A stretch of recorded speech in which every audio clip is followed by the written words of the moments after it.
Vasudevaya. Om Namo Bhagavate Vasudevaya. Narayanam Namaskritya Naram Chaiva Narottamam Devim Saraswatim Vyasam Tato Jayamudhirye. Nashtiprayeshu Bhadreshu Nityam Bhagavata Sevaya. Bhagavati Uttam Shloke Bhaktir Bhavati Naishtiki.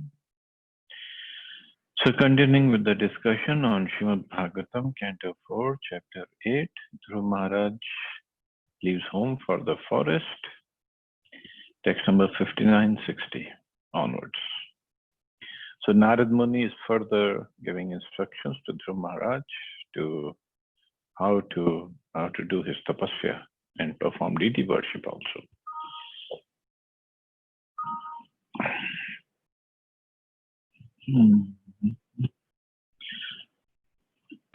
Evam kayena manasa vatsanam cha manogatam paricharyamano bhagwan bhakti mat paricharyaya punsa mainam samya bhajtam bhavavardhana shreyo dishati abhimatam yad dharmadishu dehinam. Anyone who thus engages in the devotional service of the Lord seriously and sincerely with his mind, words, and body, and who is fixed in the activities of the prescribed devotional methods, is blessed by the Lord according to his desire. If a devotee desires material religiosity, economic development, sense gratification, or liberation from the material world, he is awarded these results. Devotional service is so potent that one who renders devotional service can receive whatever he likes as a benediction from the Supreme Personality of Godhead. The conditioned souls are very much attached to the material world, and thus by performing religious rites, they want the material benefits known as dharma and artha. So if you remember, Dhruv Maharaj had gone to the forest to do tapasya to get a kingdom even better than Brahmaji. So Narad Muni is saying, you do devotion service and you can ask whatever you want. Dharma, artha. You want artha? Artha means the best kingdom. You will get it. But the devotion service has to be proper.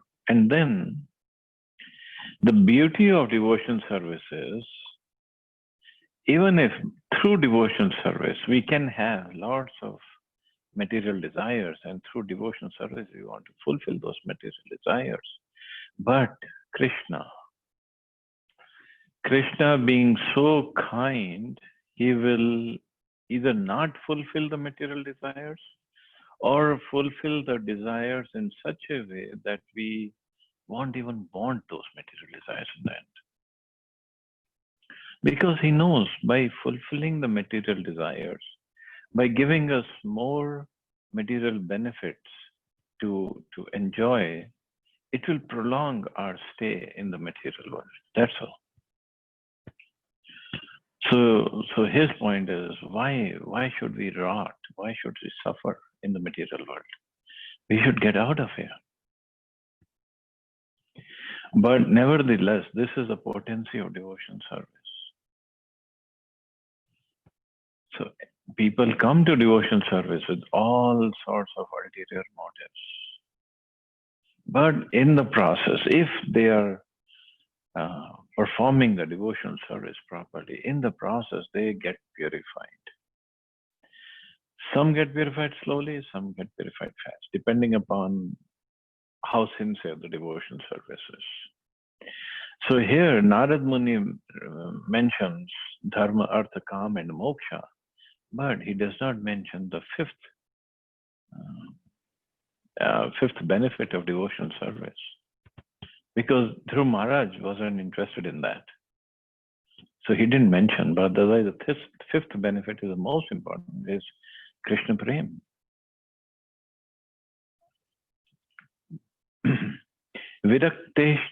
Viraktaschendriya arartho bhakti yogena bhuyasa tam nirantara bhavena bhajetadha vimuktaye.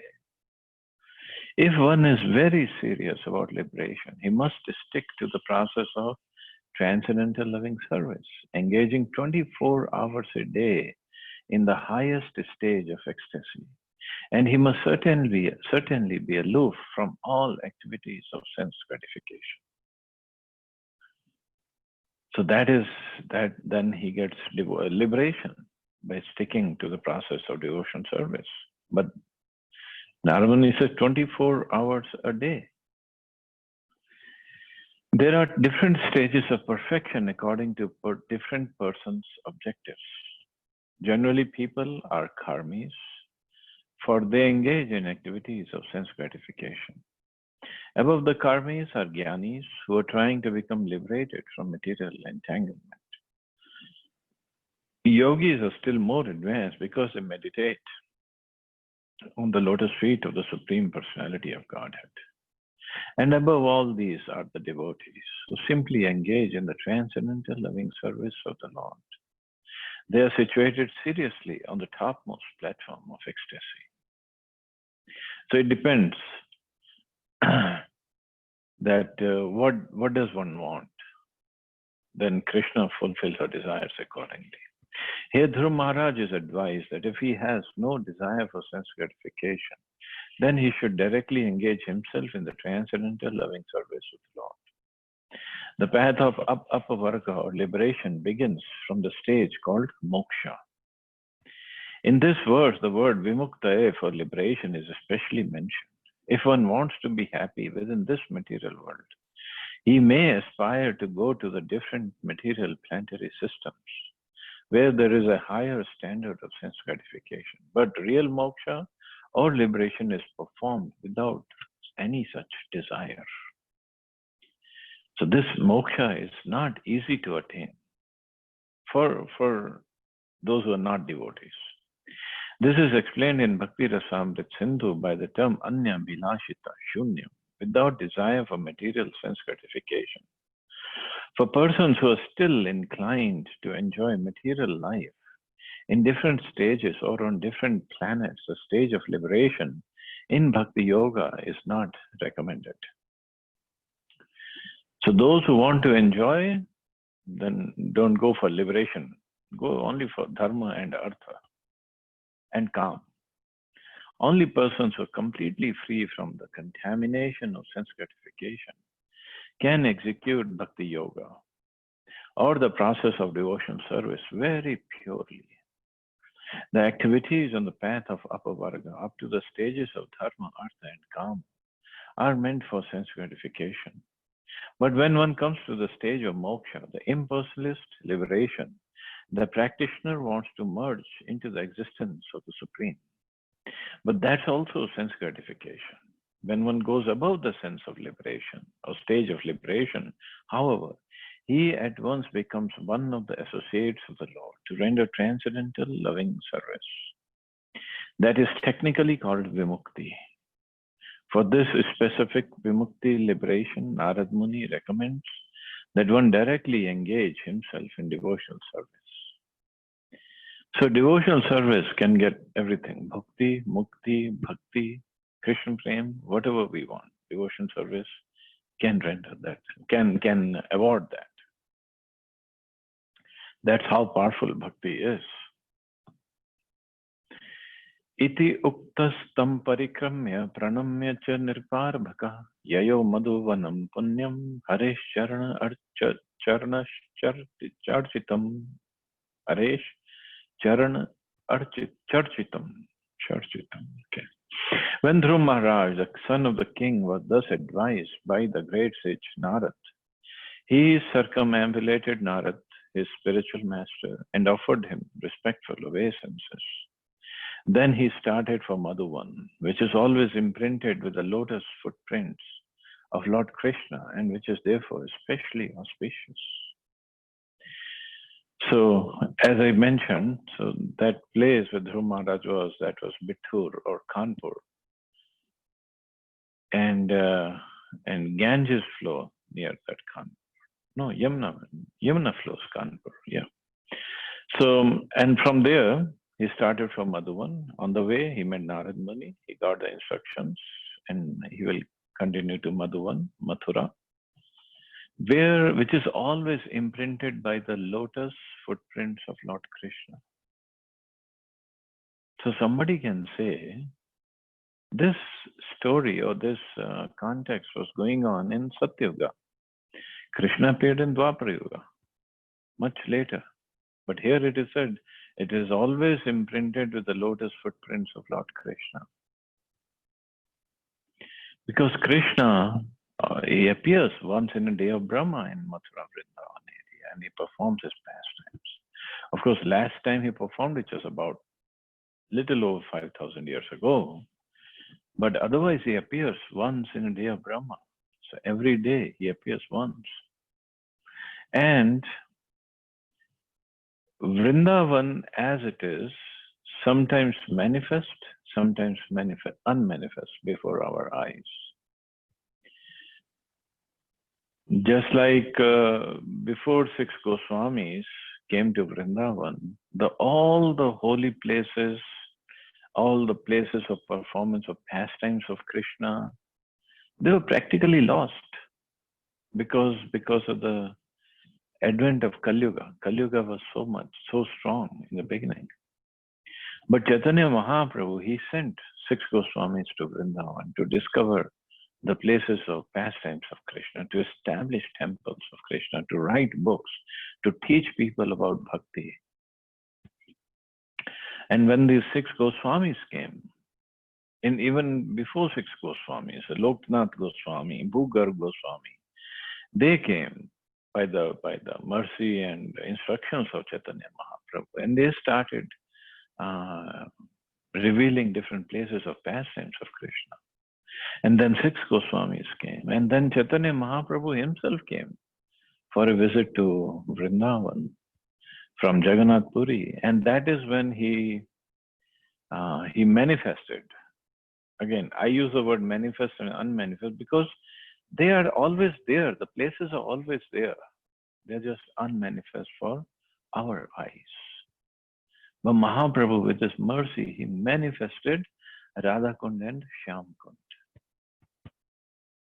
And then Raghunath Das Goswami was sitting at the banks of Radha Kund, and he used to do his bhajan, and somehow he developed a desire to make it bigger because it was just a small pond, about maybe 10 feet by 10 feet.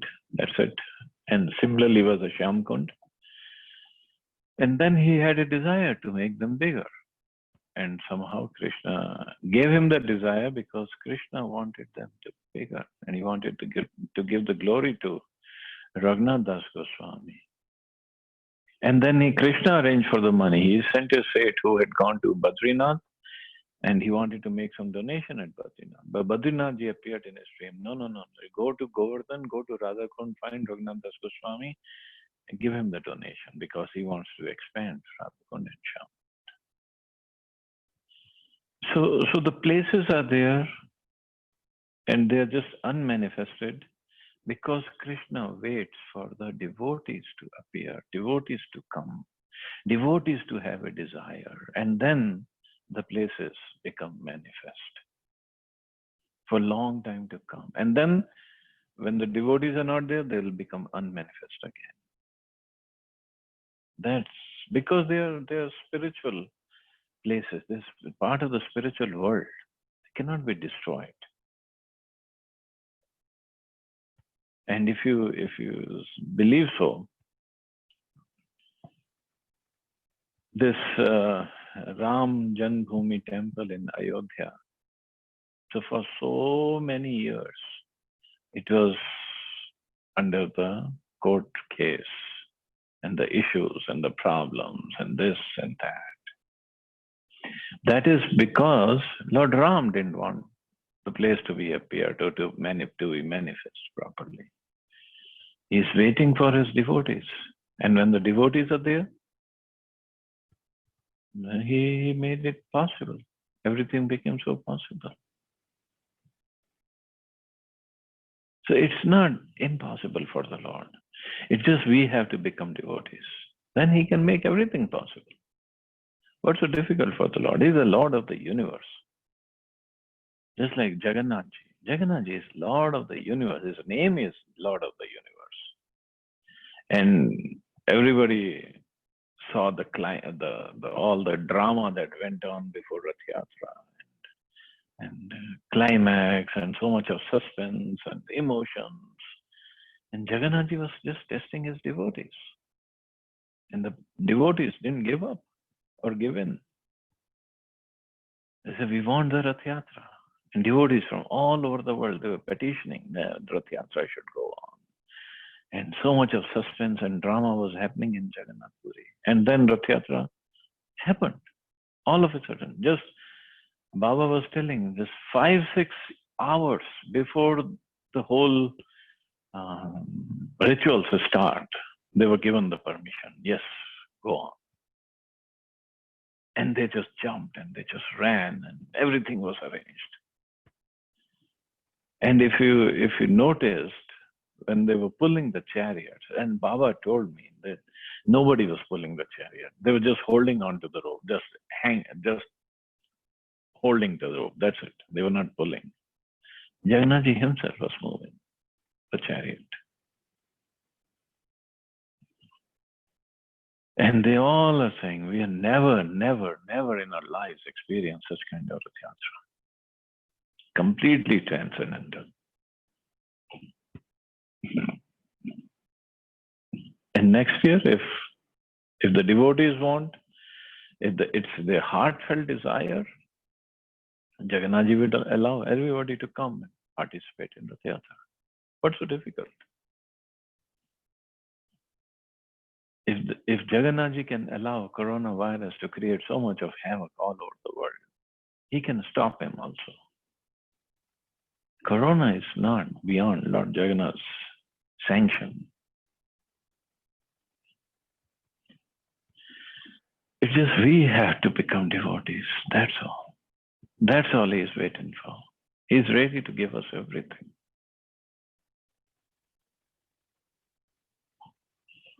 Didn't he give everything to Prabhupada? Pure devotee of the Lord. And he had the desire to fulfill his Guru Maharaj's instructions. And then, okay, come to the West. And West, he took care of everything. And then all over the world, he took care of everything. The movement just exploded all over the world. Nobody could even imagine. In Russia, in the Eastern European countries, in Japan, and South America, and then China. Chinese devotees, they're wonderful. So many devotees are there. Who could imagine? And in the Middle Eastern countries, Iran, Prabhupada himself went to Iran.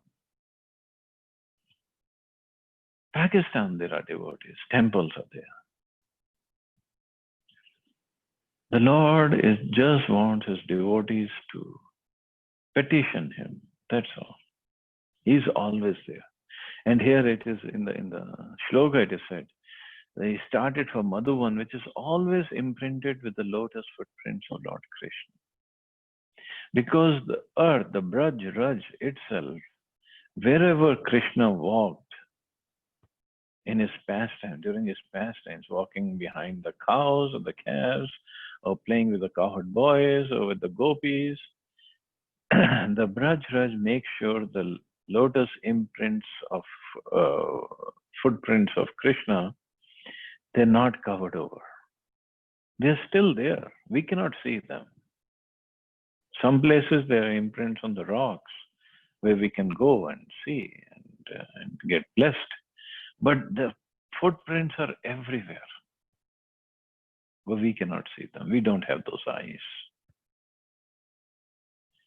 And that is why Braj is very auspicious. But at the same time, Krishna came to Hastinapur and Indraprastha so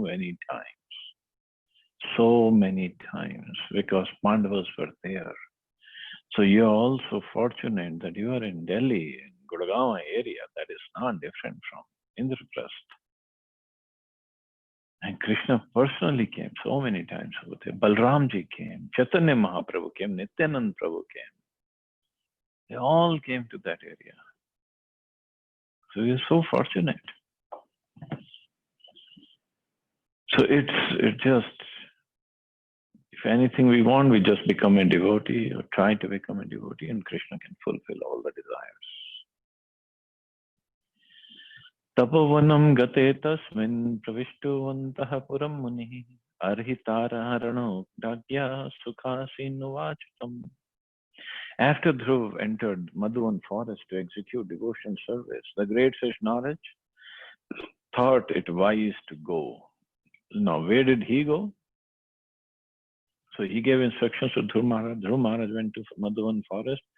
So Narad Muni came back to the kingdom of Maharaja Tanbad. Thought it wise to go to the king to see how he was faring within the palace. When Narad Muni approached, the king received him properly, offering him due obeisances. After being seated comfortably, Narad began to speak. Narad uvacha, Rajan kim dhyayase dirgham mukhin parishusyata, kim va na rishyate kamo dharmo va arthena samyata. The great sage Narad inquired, My dear king, your face appears to be withering up, and you look like you have been thinking of something for a very long time. Why is that? Have you been hampered in following your path of religious rites, economic development, and sense gratification? Narad Muni knows everything. He just met Dhruv Maharaj and he gave instructions. But now he came back to the king and asking him, why your face is withered up? Why you look so sad? The four stages of advancement of human civilization are religiosity, economic development, sense gratification, and for some, stage of liberation. Narad Muni did not inquire from the king about his liberation, but only regarding the state management, which is meant for advancement of the three principles: religiosity, economic development, and sense gratification.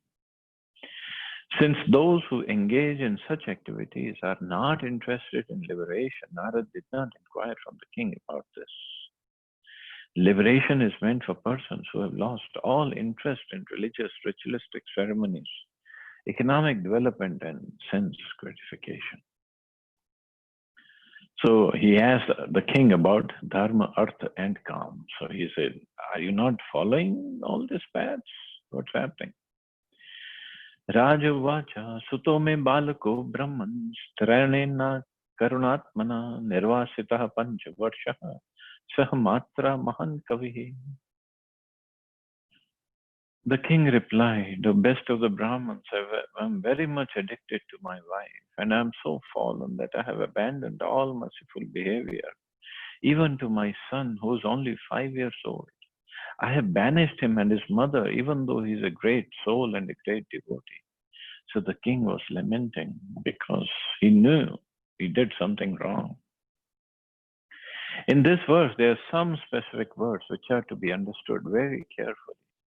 The king said that since he was very much addicted to his wife, he had lost all his mercy. That is a result of becoming too affectionate towards women. Women means towards the opposite sex. So when one becomes too attached, too affectionate to the opposite sex, he only thinks of his personal sense enjoyment, how he can enjoy the opposite sex. So he only thinks of his sense gratification. And that is when the mercy goes away. Because mercy means you've got to be compassionate towards others.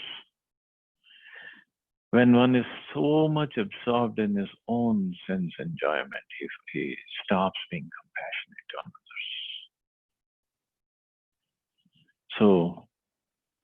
So one has to be very careful in this regard. The king had two wives. The first wife was Suniti and the second was Suruchi. He was too attached to the second wife, however. So he could not behave well with Dhruv Maharaj. That was a cause of Dhruv's leaving home to perform austerities. Although as a father, the king was affectionate towards his son, he minimized his affection for Dhruv Maharaj because he was too much addicted to the second wife. Now he was repenting that both Dhruv Maharaj and his mother Suniti were practically banished. Dhruv Maharaj went to the forest, and since his mother was being neglected by the king, she was therefore almost banished also. So although she was living in the kingdom and the palace, well, it was as good as banishment. The king repented having banished his boy, for Dhruva was only 5 years old, and a father should not banish his wife and children or neglect their maintenance. Repentant over his neglect of both Suniti and her son, he was morose, and his face appeared withered. According to Manusmriti, one should never desert his wife and children. In a case where the wife and children are disobedient and do not follow the principles of home life, they are sometimes given up. But in the case of Dhruva Maharaj, this was not applicable because Dhruva was very mannerly and obedient.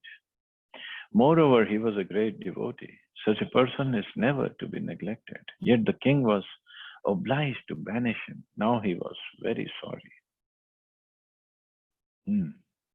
So according to Manusmriti, one should never desert his wife and children, but unless until they do not follow the principles of home life.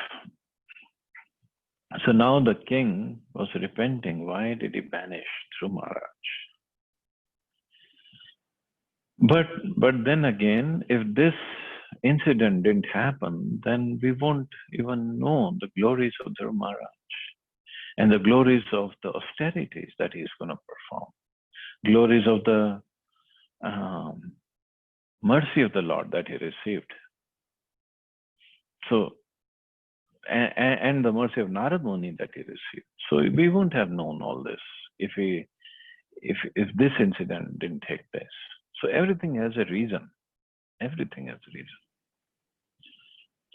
Api anatham vane brahmanam asmadantiyarthakam vrikaha shrantam shayanam kshuditam parimlanam mukhambujam. My dear Brahman, the face of my son was just like a lotus flower. I'm thinking of his precarious condition. He is unprotected and he might be hungry.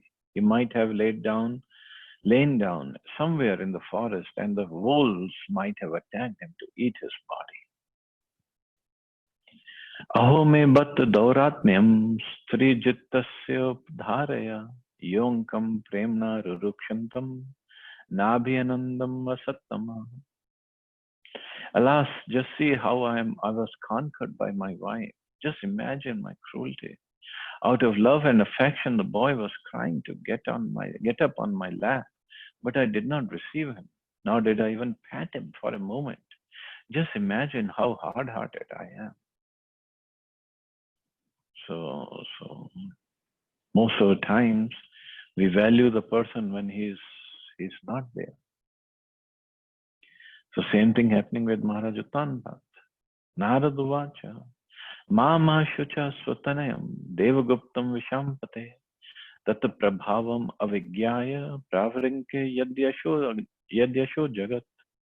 The great said Narad replied, My dear king, please do not be aggrieved about your son. He is well protected by the Supreme Personality of Godhead. Although you have no actual information of his influence, his reputation is already spread all over the world. Sometimes when we hear that great sages and devotees go to the forest and engage themselves in devotion service or meditation, we become surprised. How can one live in the forest and not be taken care of by anyone? But the answer given here by the great authority Narad Muni is that such persons are well protected by the Supreme Personality of Godhead.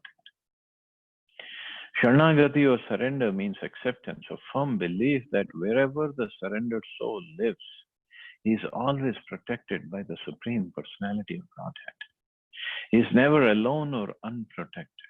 Dhruva Maharaj's affectionate father thought his young boy, who was only 5 years old, to be in a very precarious position in the jungle.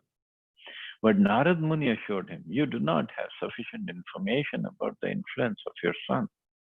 Anyone who engages in devotional service anywhere within this universe is never unprotected. Krishna himself says, Yoga Kshemam Vahamya.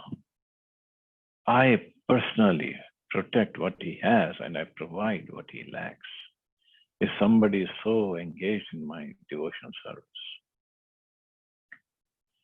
So Narad Muni is saying, you just don't worry about your son. He's completely protected, and in the last line he says his reputation is already spread all over the world. Means everybody in the sense, those who are in spiritual circles, they've already known about Dhruv Maharaj, that he has gone. 5-year-old boy going to do tapasya. Never heard of. And then on top of it, he got the mercy of Narad Muni. Obviously, he had to become famous. Everybody would know about it. And everybody would be waiting for him to be successful. This is the nature. This is a particular nature of devotees who are real devotees. They don't get envious or jealous. The sadhus of the forest or sadhus who are acharyas who knew about Dhruv Maharaj, they were not envious that, oh, little 5-year boy, he'll get do tapasya and will get the mercy of the Lord and he will become better than us. They were not envious. So those who are envious, they cannot be spiritualists. Those two things, they just don't go hand in hand. Sudushkaram karma kritva lokapala rapi prabhu eshyatya chirito rajan yasho vipulayan stava. My dear king, your son is very competent, and he will perform activities which would be impossible even for great kings and sages. Very soon he will complete his task and come back home. You should know that he will also spread your reputation all over the world.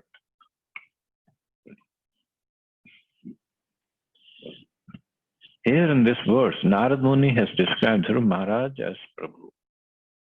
This word is applicable to the Supreme Personality of Godhead. Sometimes the spiritual master is addressed as Prabhupada. Prabhu means the Supreme Personality of Godhead, and Pada means post. According to Vaishnava philosophy, the spiritual master occupies the post of the Supreme Personality of Godhead, or in other words, he is a bona fide representative of the Supreme Lord.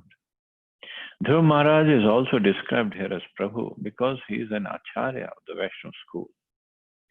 Another meaning of Prabhu is a master of the senses, just like the word Swami.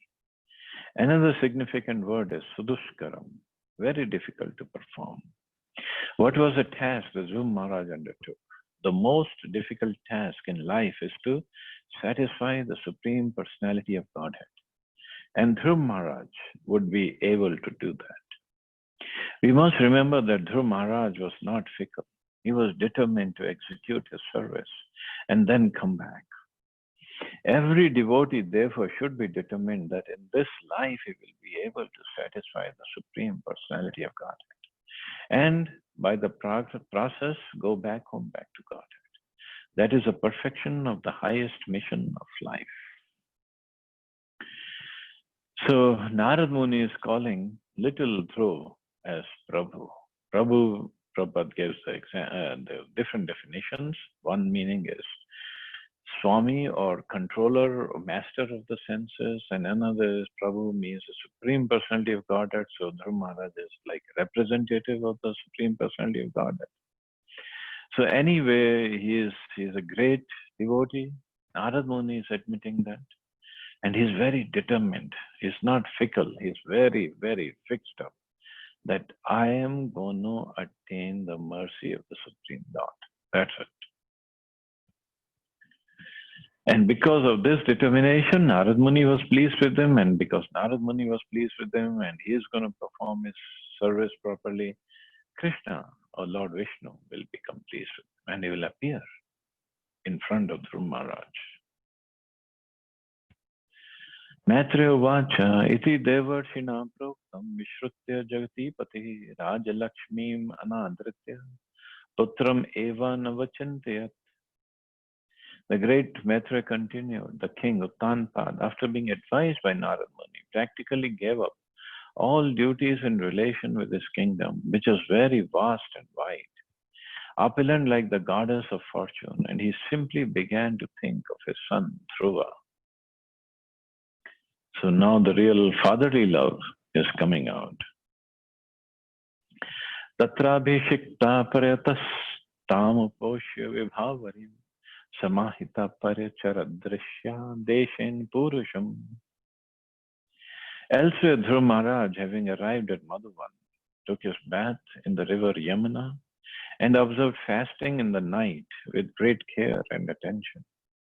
After that, as advised by the great sage Narad, he engaged himself in worshipping the Supreme Personality of Godhead. The significance of this particular verse is that Dhruva Maharaj acted exactly according to the advice of his spiritual master, the great sage Narad. Srila Vishwanath Chakravarti also advises that if we want to be successful in our attempt to go back to Godhead, we must very seriously act according to the instructions of the spiritual master. That is the way of perfection. So that is what he has said. Yasya prasadat bhagavad prasad. If the spiritual master is pleased, Krishna is pleased. There need be no anxiety over attaining perfection, because if one follows the instructions given by the spiritual master, he is sure to attain perfection. Our only concern should be how to execute the order of the spiritual master. A spiritual master is expert in giving special instructions to each of his disciples, and if the disciples executes the order of the spiritual master, that is the way of his perfection. And Dhruva Maharaj completely followed.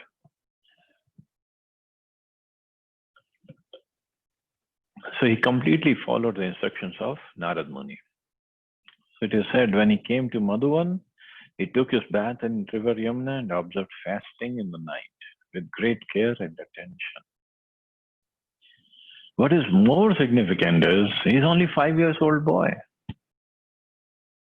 He's not a grown-up man, like maybe 16, 20, 21, whatever. He's not that old. He's only 5 years old. And he observed fasting in the night, full fasting.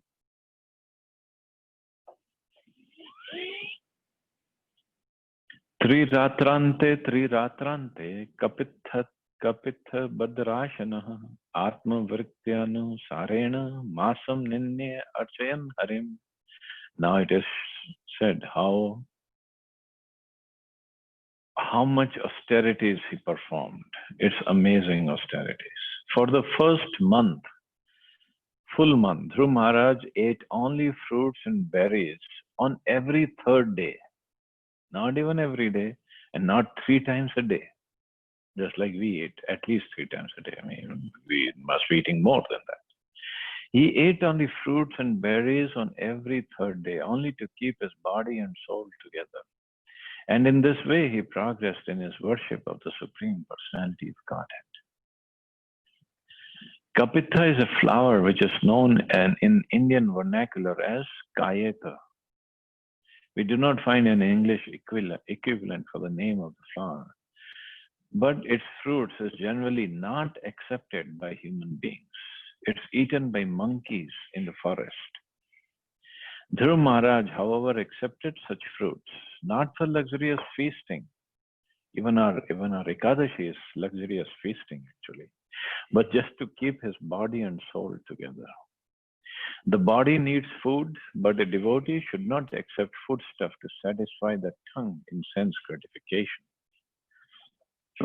It is recommended in Bhagavad Gita that one should accept as much as food as necessary to keep the body fit. But one should not eat for luxury. Dhruva Maharaj is an acharya, and by undergoing severe austerities and penances, he teaches us how one should execute devotional service. We must carefully know the process of Dhruva Maharaj's service. How severely he passed his days will be shown in the later verses. We should always remember that to become a bona fide devotee of the Lord is not an easy task, but in this age, by the mercy of Lord Chaitanya, it has been made very easy. But if we do not follow even the liberal instructions of Lord Chaitanya, how can we be expected to discharge our regular duties in devotion service? It is not possible in this age to follow Dhruv Maharaj in his austerity, but the principles must be followed. We should not disregard the regulative principles given by our spiritual master, for they make it easier for the conditioned soul.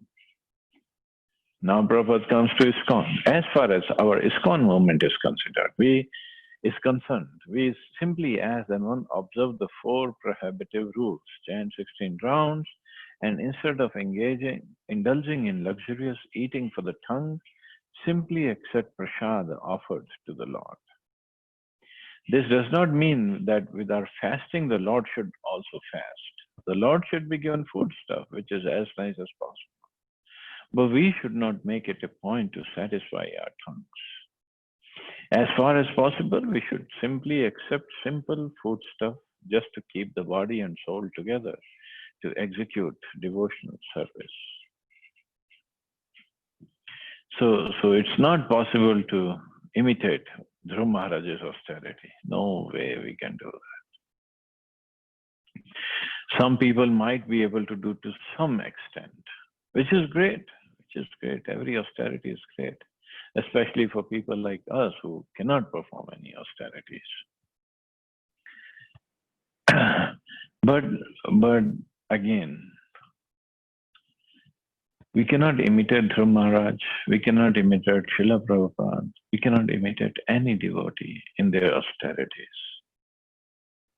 Whatever best we can do, we should try it, try to push for it, whatever we can, whatever best we can do, without bringing an obstacle in a devotion service. Suppose I do too much austerity and then next day I can't even get up from the bed. So what is the point? So everybody's system is different, body is different, lifestyle is different, conditions are different. So one has to see his threshold, how far he can push. But the austerities are important, very, very important. One should do. But Prabhupada says, just follow 4 regulative principles and chant 16 rounds. That's good enough. Other than that, whatever austerities one can perform, that's great. Most important is chanting of 16 rounds. That's the most important. There's a shloka, or there's a verse in the scriptures that if by performing austerities one does not get the Supreme Personality of Godhead, then what's the value of those austerities? And if by performing austerities one does get the Supreme Personality of Godhead, or something like that, then what's the need of the austerities? Something like that. I wonder, not forget the Supreme. If by performing austerities one does not become humble, what's the use of those austerities? So again, austerities are good, great, to whatever extent one can perform, but one should not become proud or hard-hearted by performance of austerities. Because if we become hard-hearted or we become proud that I am so austere, see the other person is on Ekadashi, he is eating all sorts of luxurious items in the name of because they're prepared by Kuttu Atta and the Ekadashi, whatever compatible flour and this and that. What's the point? Austerities are not supposed to make us proud or hard-hearted or think that we are better than others. Austerities are meant for our heart, purification of our heart. That's it.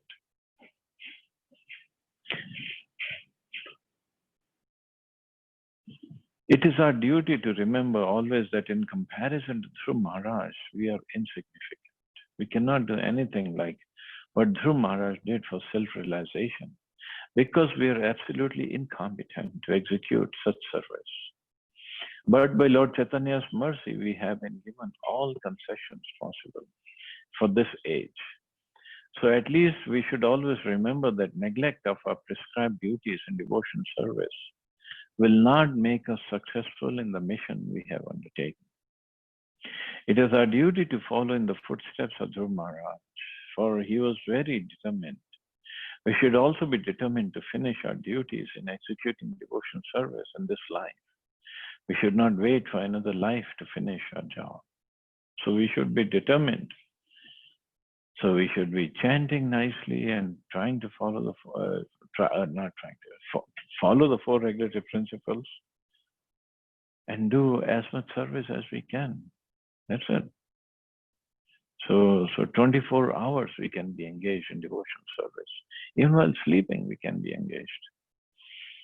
If we are sleeping so that we get up next day and perform devotion service properly, that sleeping is also considered devotion service.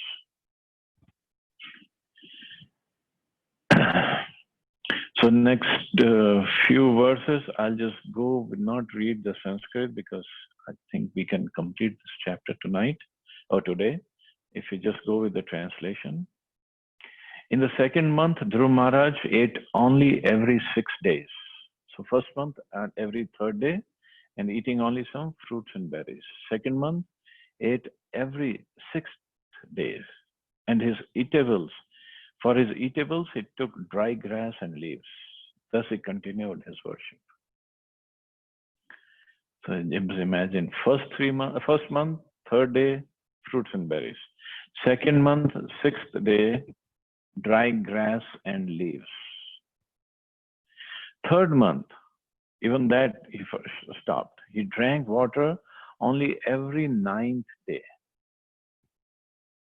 Thus he remained completely in trance and worshipped the Supreme Personality of Godhead, who is adored by selected verses. So third month, water every 9th day, no eating. Fourth month, Dhruv Maharaj became a complete master of the breathing exercise. And thus he inhaled air only every 12th day. It's the 4th month only. So no eating, no drinking, only inhaled air every 12th day. In this way, he became completely fixed in his position and worshipped the Supreme Personality of Godhead. Just imagine, the impetus for the boy was because his stepmother didn't let him sit on his father's lap, and she said some bad things to him. And look at 4th month. He's only inhaling air every 12th day. Let's see what he did 5th month. By the 5th month, Dhruv Maharaj, the son of the king, had controlled his breathing so perfectly that he was able to stand on only one leg, just as a column stands without motion, and concentrate his mind fully on the Para Brahman. Means no more breathing also. Sarvato man akrishya hridi bhutendriyasya. Okay, he completely controlled his senses and their objects, and in this way he fixed his mind without diversion to anything else upon the form of the Supreme Personality of Godhead. So that is a practice of Hatha Yoga, proper Hatha Yoga. Not just a yogasans, you are doing proper Hatha Yoga.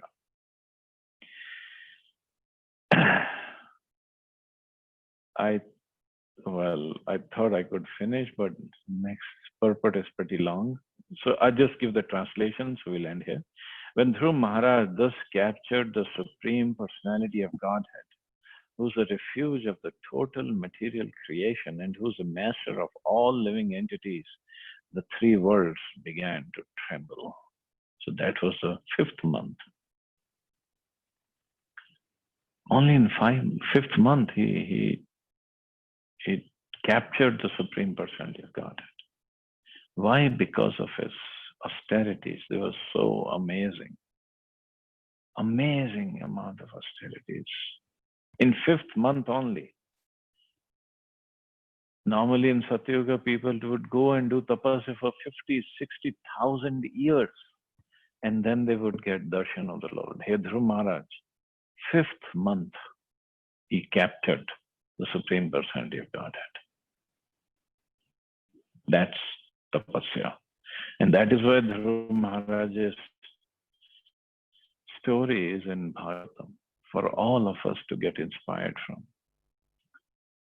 Here we have been trying to become devotees for last so many years, not even months, so many years. And still nowhere near. I mean, you cannot see the end in sight. There's no Krishna coming and shaking his hands with us. Because we lack that determination of Dhruva Maharaj. So anyway, we can only pray to him to give us some mercy, some determination, so we can make further progress. So we'll stop here and we'll take up this text 78 onwards tomorrow. See anybody has any questions or comments?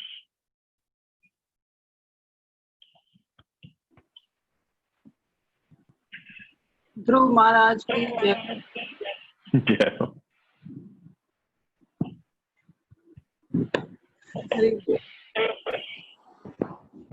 Hare Krishna Prabhuji.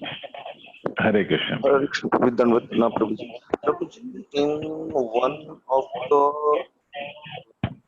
purpose, it's mentioned Dhruv Maharaj circumambulated Narad Muni. Circumambulation Yeah. of master. So what's the significance of that? Is it because sorry, please.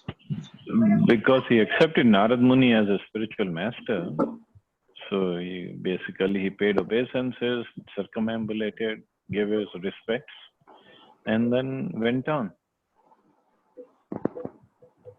Parikrama, is significance?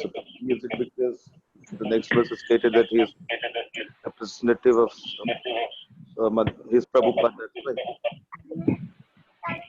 Oh, the significance of parikrama is if we do parikrama of the deities or the auspicious things, then we get out of the parikrama of the Brahmand. We do parikrama of Brahmand in different species of life, right? Brahmand Brahmite. So we get out of that parikrama by doing this parikrama. And same applies for parikrama of spiritual master as well, as it Prabhuji. Spiritual master, Giriraj Govardhan we do, Vrindavan we do, or in the temple we do parikrama of deities. Spiritual master actually is a sum total of all the demigods and is a representative of the Supreme Lord. So that's why we do parikrama.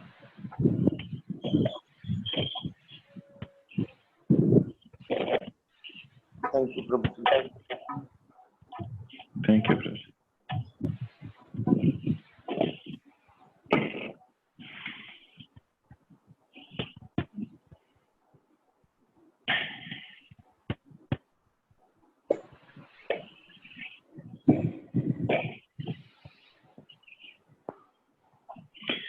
Okay, so I guess we can stop here. You all have a wonderful and safe day. Hare Krishna. Jai Srila Prabhupada.